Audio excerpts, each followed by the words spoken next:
O que é design de interação? Vamos começar aqui a discutir essa questão. Esse livro aqui, lá no último vídeo desse slide, atualmente eu vou maratonar o livro pelo menos até o capítulo 14. É um livro que ele vai convergir para a prática só lá no capítulo 10, tá? Então se prepare, sente, pegue pipoca. Nós vamos ver muita teoria de interação humano-computador. Ele é um livro muito diferente do David Benioff, né? O David Benioff é um livro, é um outro livro que eu costumo usar também, que ele converge na terceira, quarta aula, ele já converge para a prática. Esse livro aqui vai convergir na décima aula, se for um capítulo por aula. Vamos lá. Design de produtos interativos que fornecem suporte às atividades cotidianas das pessoas. Tem que sentir a dor do cliente. Eu acho que eu vou escrever meu livro, hein? Interação humano-computador. A dor. Hã? Ah, meu coleguinha, é porque é isso que você tem que entender. O que é mais difícil pro nosso usuário? Como que ele fica nervoso? Você quer ver o cara ficar nervoso na frente da tecnologia? Vai lá ver ele ficar nervoso. Faz aquela tela sinistra, cheia de campo. Não sei, né? Não sei se o cara gosta de flegar campos, né? Não sei. Olha o problema. Mas é mais ou menos assim. Você tem que ir até o cliente e insistir em atuar com o cliente e sentir a dor do teu cliente. Para, naturalmente, localizar uma solução que seja útil para ele. Você acha que a inteligência artificial vai lhe substituir? Já te pergunto, de cada 10 canais de programação, 9 nesse atual momento da história, estou em 2025, no meio de 2025, nesse atual momento, estão dizendo que não terá mais vaga para programadores, porque os programadores vão todos passar fome, porque vão ser substituídos pela inteligência artificial. Aí eu peguei aqui o filme, acho que é Eu, Robô, né? Olha o Will Smith aqui. Então, coleguinha, você acha? Pare e pense. Vai ter emprego para você? Bom, vou explicar uma coisa para vocês.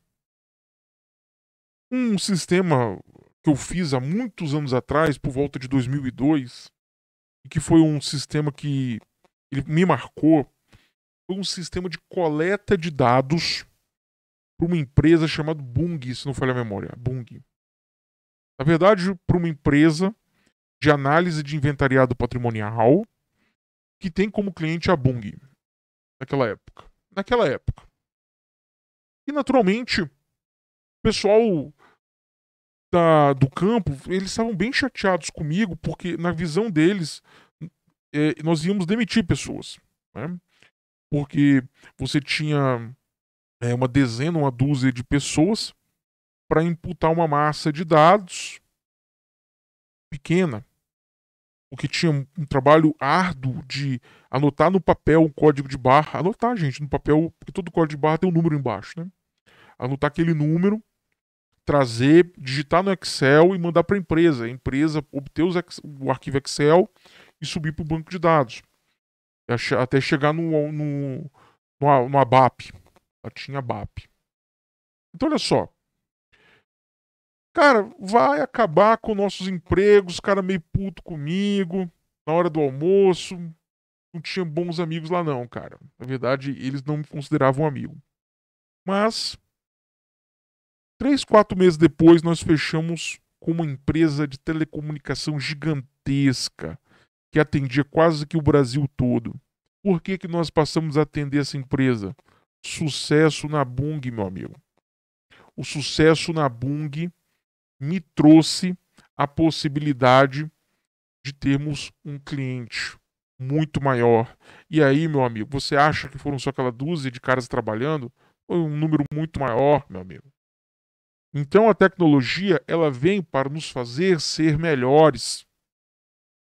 É natural que se eu não quero ser melhor, É natural que, se eu abdico da tecnologia, corre o risco, naturalmente, de sofrer com problemas. Entende? Se, por exemplo, vamos voltar no meu exemplo lá, a pessoa virasse e falasse assim: eu não quero aprender a usar um coletor de dados. Não quero, não quero, não quero. O que ia acontecer com essa pessoa? Ela provavelmente não ia ser chamada para o próximo projeto. Entende? Então eu vejo a inteligência artificial não como um substituto para nós, mas eu vejo a inteligência artificial como uma ferramenta que vai nos fazer sermos melhores. Entende? Em 1998, tá?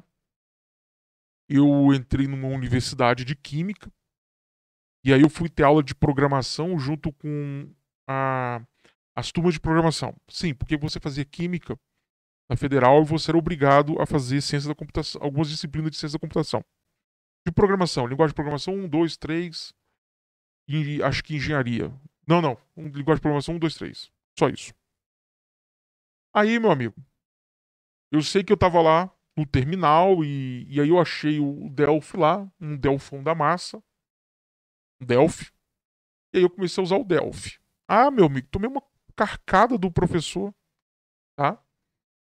E o professor criticava o Delphi, né? Porque o Delphi ia tornar os programadores fracos, com menos conhecimento. Ah, talvez ele deveria ter me explicado que, como aluno, seria interessante aprender primeiro a programar em texto, para aprender, e depois que eu aprender a programar, ele iria nos ensinar a usar a Delphi, que era uma ferramenta que ia nos tornar melhores. Olha o problema aqui do melhores, né? Só que não, ele só criticava a ferramenta, né? E aquele medo que eles tinham de que com ferramenta fosse ser mais fácil e teria menos programador no mercado, exigir, desculpe, menos vaga para programadores no mercado. Na verdade, hoje estamos aqui, né? 27 anos depois. Depois de 27 anos, eu olho para o mercado de trabalho, meu. Até outro dia eu tinha problema que eu tinha excesso de gente me chamando para trabalhar. Tá? Quando ficaram sabendo que eu estava saindo da sala de aula. Cara, não falta serviço. Para quem utiliza a tecnologia para ser melhor.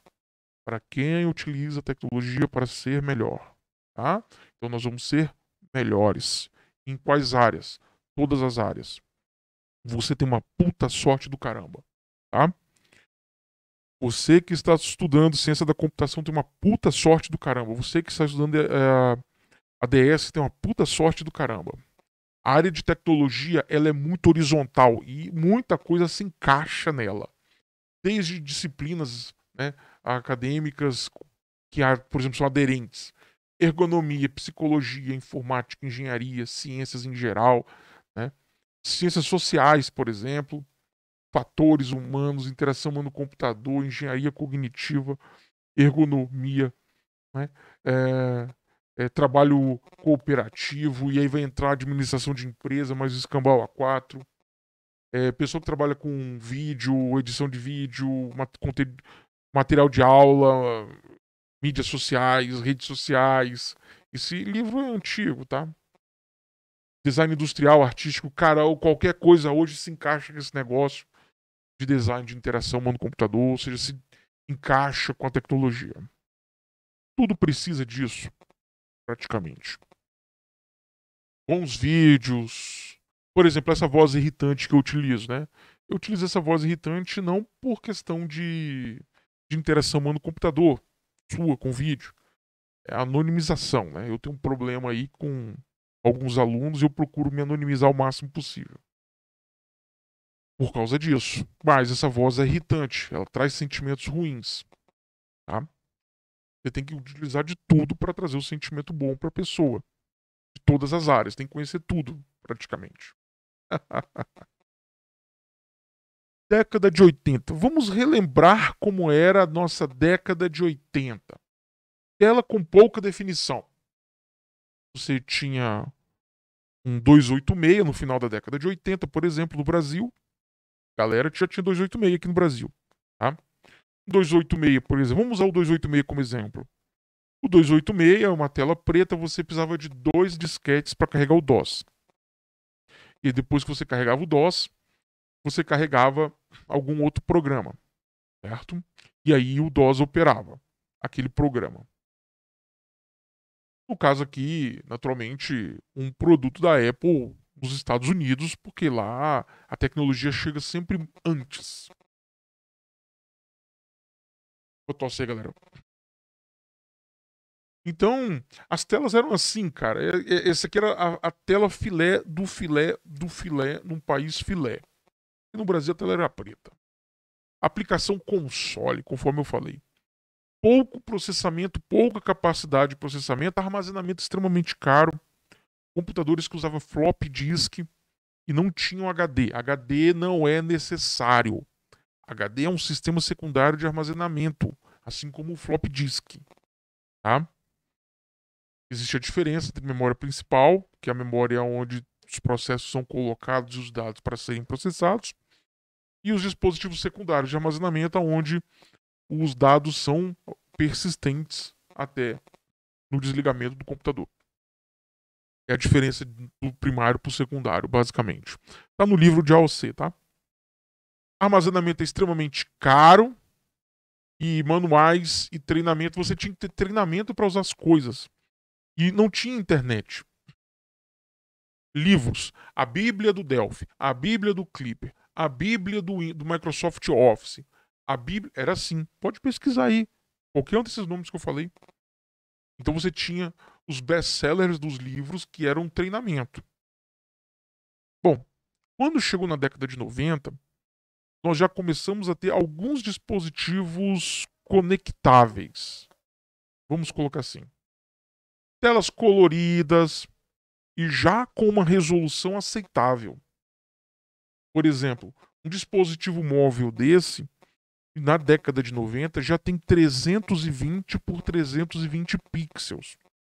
Algo que já superava um computador da década de 90.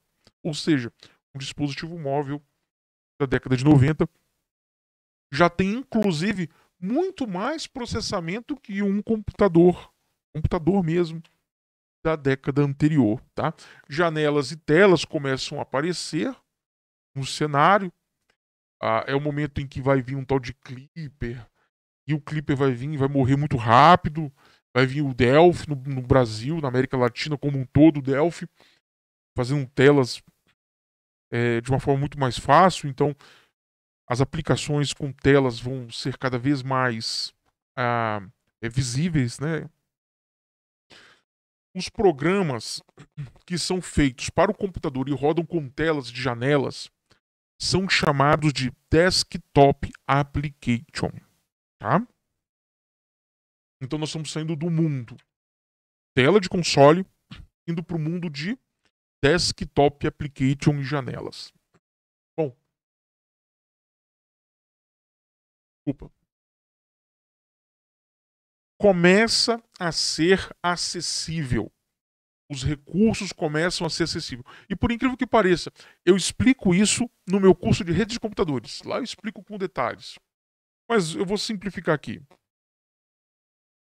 Arquitetura de computadores aberta, tigres asiáticos desesperados para terem máquinas e serem industrializados, tá? Padronização toda aberta naquele momento faz com que qualquer empresa lá nas Filipinas, em Taiwan, na China, Hong Kong, não importa onde, consiga fazer o produto e ser aderente ao mercado mundial.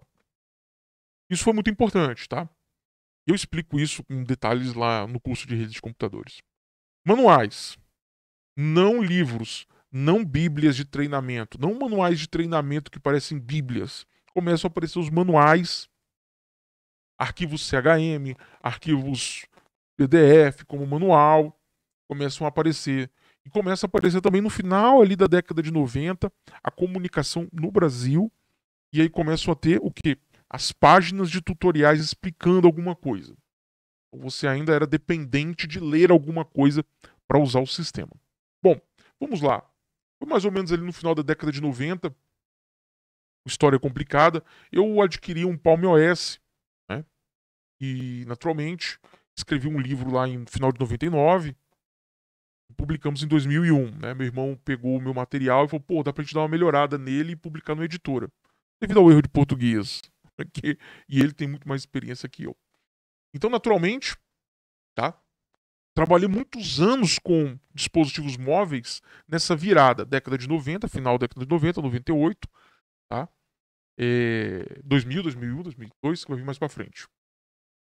Conectividade. Começou a ter ali e começou a ter um monte de, como eu posso dizer assim, empresas a quererem se conectar. Isso é importante. Isso é muito importante. Nós vamos ver que as telecomunicações vão ficar baratas. O custo acessível para tudo. E os dispositivos vão começar a ser mais, como eu posso dizer assim, ter recursos de conectividade mais diversificado. Vai vir Bluetooth, vai vir Wi-Fi, não é? O que nós tínhamos no final da década de 90? IR, ou seja, infravermelho. Tá? Inclusive, quem é do final da década de 90, início de 2000, 2001, 2002, vai lembrar, todo notebook tinha infravermelho. Todo celular tinha infravermelho. Tá? Você vai lembrar.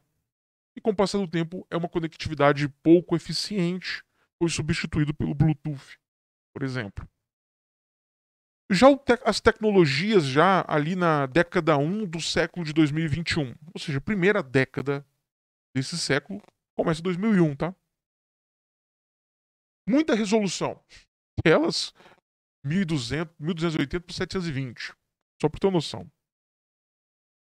Redução de custo absurdo de conectividade. E aí tudo começou a ficar muito mais barato. Tudo começou a ficar mais barato. Não, é complicado, né? Ficou mais barato transmitir. Ficou mais barato assistir um vídeo. Ficou mais barato receber um e-mail. Desktop Application para aplicações web. Então o que nós temos aqui? Nós temos Console Application. Nós temos aqui Desktop Application. E o início do mobile nasce aqui, 1998. Nos Estados Unidos, 1996. No Brasil, 1998 a 99. Tá? E aqui, o fim das aplicações desktop. 2005, acho que foi o último ano que eu criei um novo desktop application. Depois eu só fui criar 20 anos depois, mais ou menos. 18 anos depois.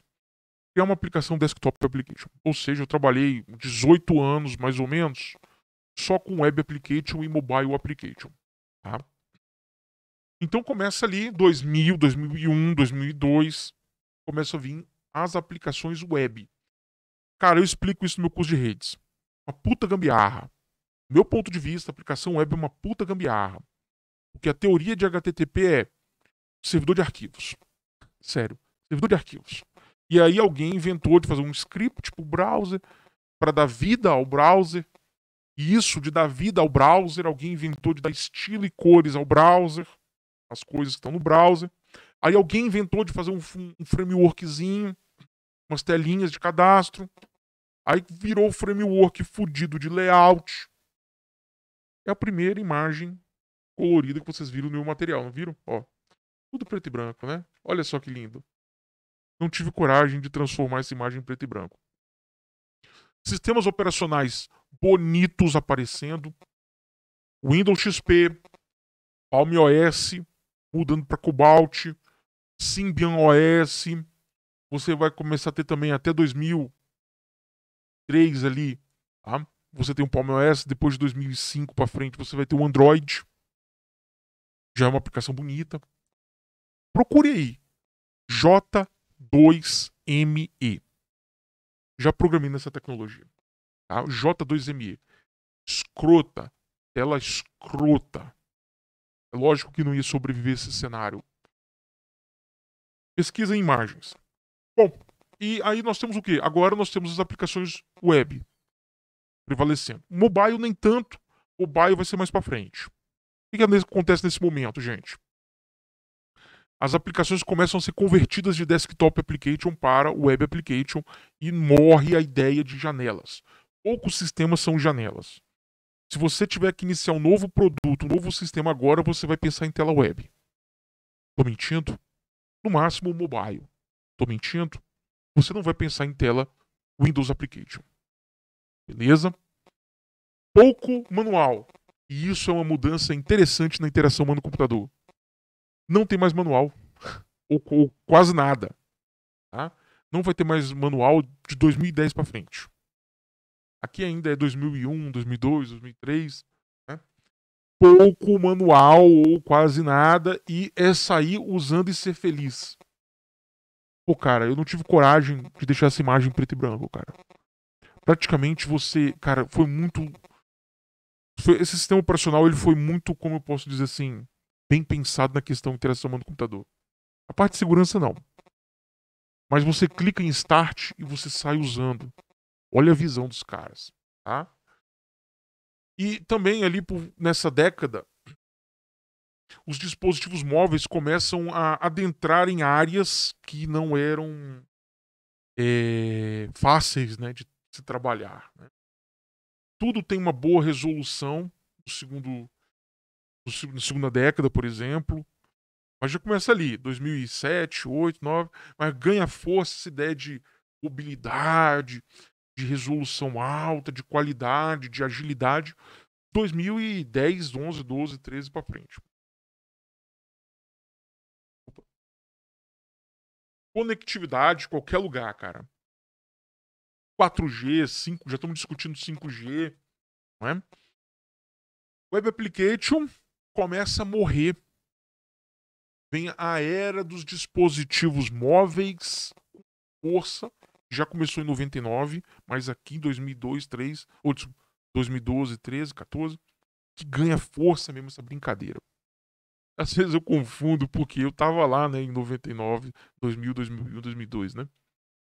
Trabalhando com dispositivos móveis. E aí eu vi isso aqui, pô, arrebentar, cara. Qual é a grande diferença de um dispositivo móvel para um notebook, né? É o que meu cliente falava muito. E até ligar um Desk Note nessa época aqui, logo depois desse momento, para cá, nós temos os Desk Note, tá? E demorava muito os notebooks, Desk Note a carregar. E o mobile, ele já vem carregado. Tô mentindo? O mobile, ele já fica ligado 100% do tempo. Quando você dá um toque no power, ou você dá um toque na tela, ou qualquer botão, ele só liga a tela. Ele já estava ligado ao sistema operacional. Então não tem um tempo de carregamento. Então rapidamente eu faço uma venda, rapidamente eu atendo um cliente, rapidamente eu tenho uma informação na mão. Então por isso que o dispositivo móvel tem que ficar ligado o tempo inteiro. Quem definiu isso foi em 1994, uma empresa, um departamento dentro da Tricom, né, chamado de Palm Source. Sem manual. 2010 para frente. Se você faz manual de 2010 para frente, o seu sistema, você tem um pensamento de pessoas da década anterior ou lá do final da década de 90. Tá? Sem manual. O cara tem que entrar aqui nesse dispositivo e sair usando. É uma usabilidade. Tá? Diferente. Olha como evoluiu a tecnologia, como evoluiu os tipos de sistema, como evoluiu também a usabilidade das pessoas. Então, nesse novo cenário, eu acabei não colocando, tá? Aqui era assim, eu faço e você compra. Você compra porque é o que tem. Aqui, você usa, mas você já tem concorrência. Aqui, já começa a ter muita concorrência em serviços de software e pensamento de software de prateleira. Pode pesquisar aí. O que é software de prateleira? Nesse momento aqui, concorrência absurda e, naturalmente, você já não tem esse pensamento que tinha lá atrás de você usa porque eu sou o único fornecedor desse produto. Agora você tem que trabalhar junto com o cliente. Olha como mudou o pensamento de desenvolvimento de sistemas também. Trabalhar junto com o cliente. Inclusive, nós vamos ter, por volta ali de 2002, 3, 4, alavancando técnicas de metodologias ágeis, né, de desenvolvimento. E trazendo o representante do cliente, por exemplo, vamos usar aqui o Scrum, trazendo um representante do cliente para dentro de um sistema, por exemplo. Trabalhar com as pessoas é outro desafio completamente, assim, difícil pra caramba. Pensa, você nasceu, teu pai e tua mãe te criou e você briga com eles, certo? Você deve tudo a eles. Você casou, você dorme todo dia com aquela pessoa e você deve tudo a essa pessoa. E você briga com essas pessoas.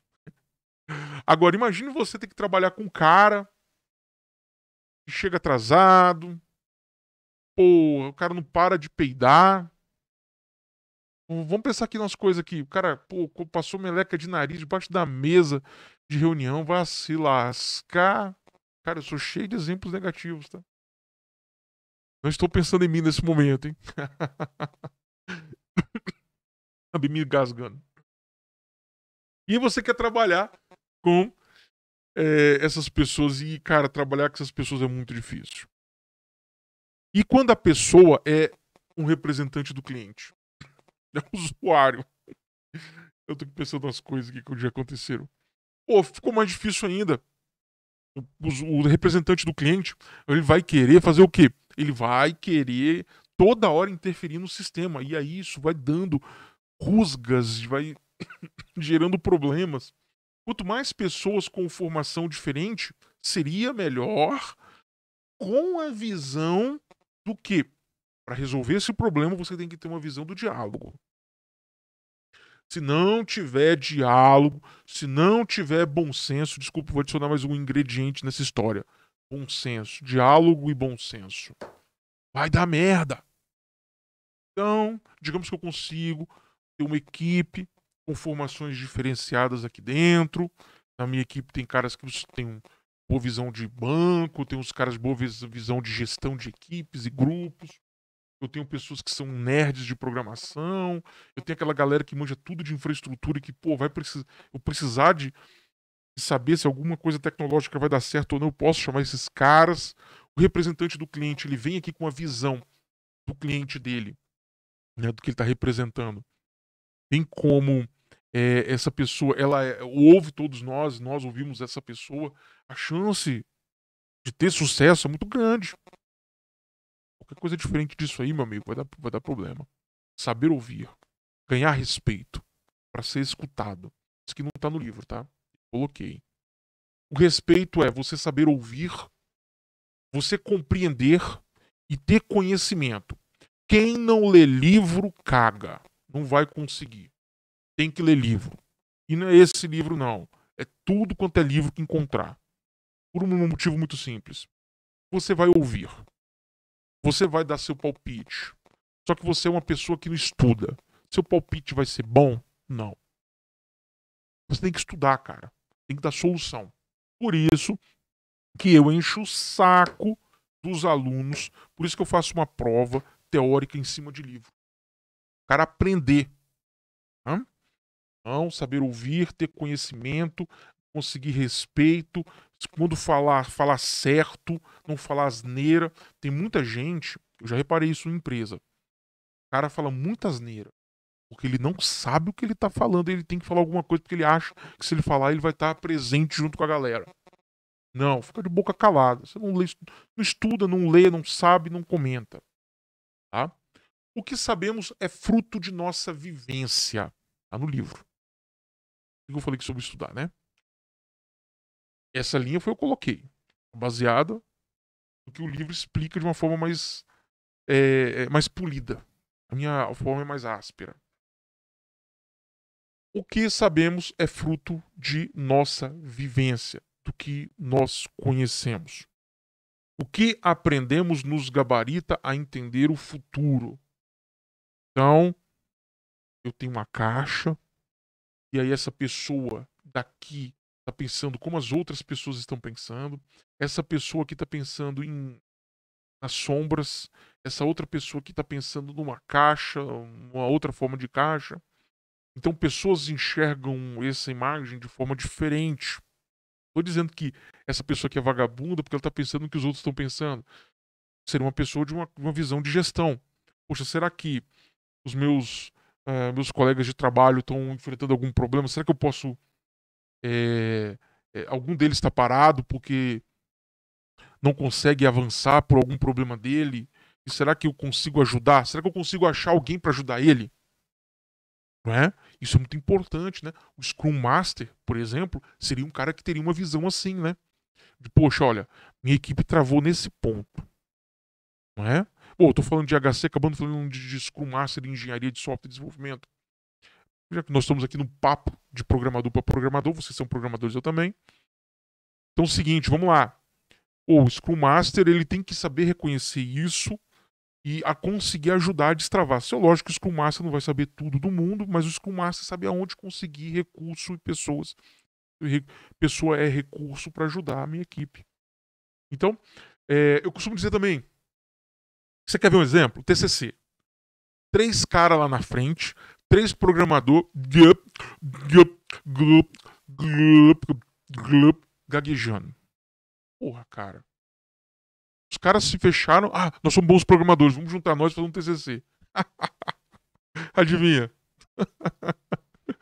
Pô, aí eu olho o texto, tudo mal organizado, faltou um gestor. Juntaram 3 caras com o mesmo perfil, mesmo pra tocar um projeto.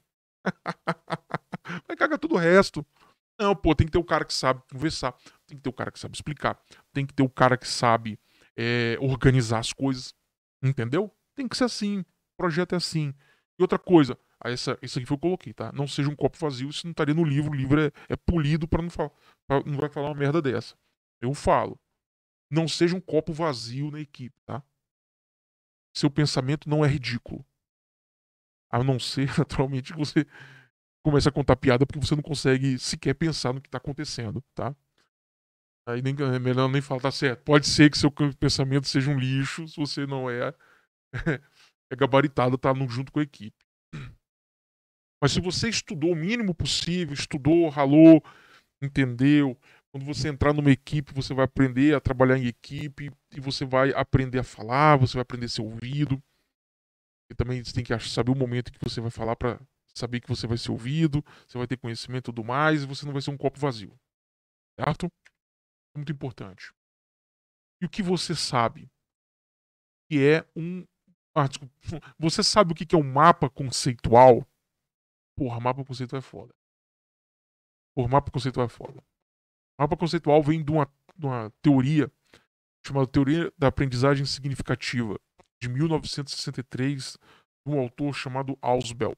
Não falei a memória. Em 1984, vai vir um cara chamado Novak. Esse é o primeiro nome dele, o sobrenome é Novak. E ele vai pegar a teoria da aprendizagem significativa conceitual humana, cognição humana, gente, e vai conseguir materializar isso em gráficos. E aí nasce a ideia do mapa conceitual. Mapa conceitual é isso. Mapa mental é outra coisa. 2 diagramas à parte. Mapa mental é o que eu penso. Um alto nível. Mapa conceitual são como eu relaciono as ideias de meus conceitos. Entendeu? Por isso o mapa conceitual ele é muito mais complexo que o mapa mental. Pesquisa na internet. Mapa mental, vai lá em Google Images. Não tem que eu falo para vocês que eu permito que meu aluno use celular? Porque lá na aula eu falo isso. Pesquisa aí no Google Images aí o que é um mapa mental.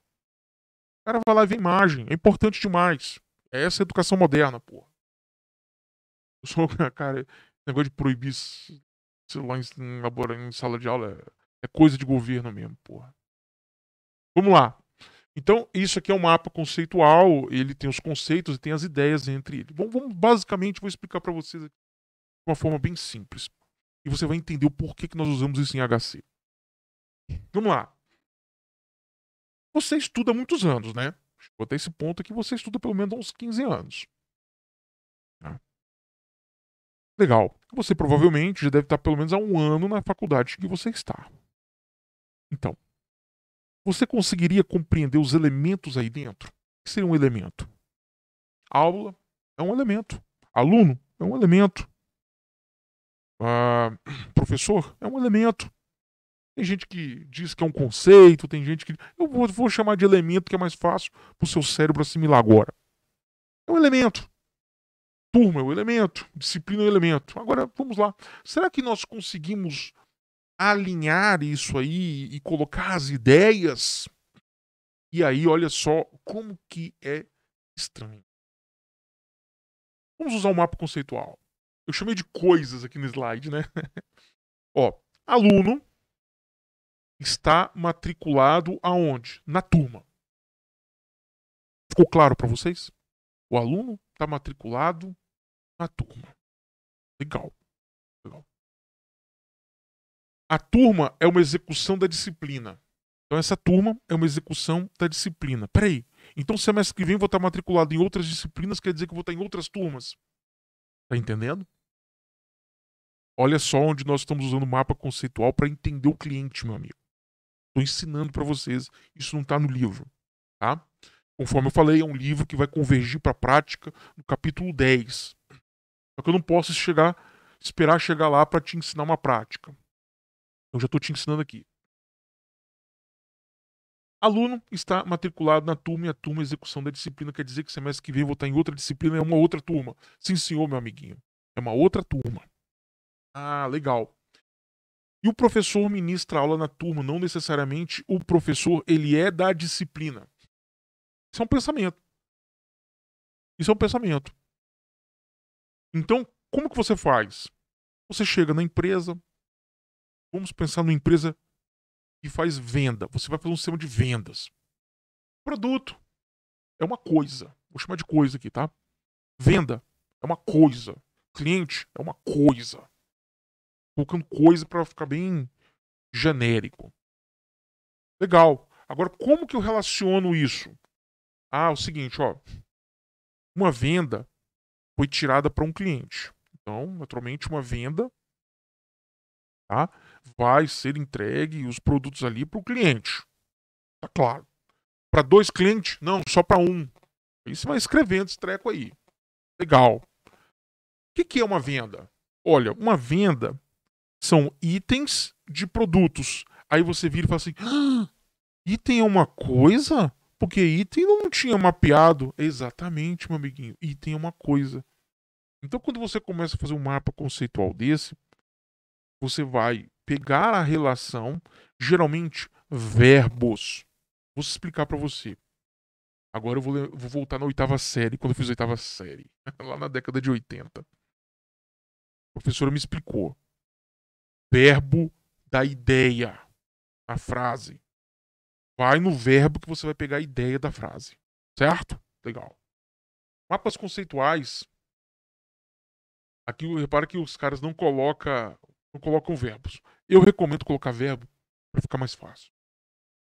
Né? Estar, né? Ministrar, né?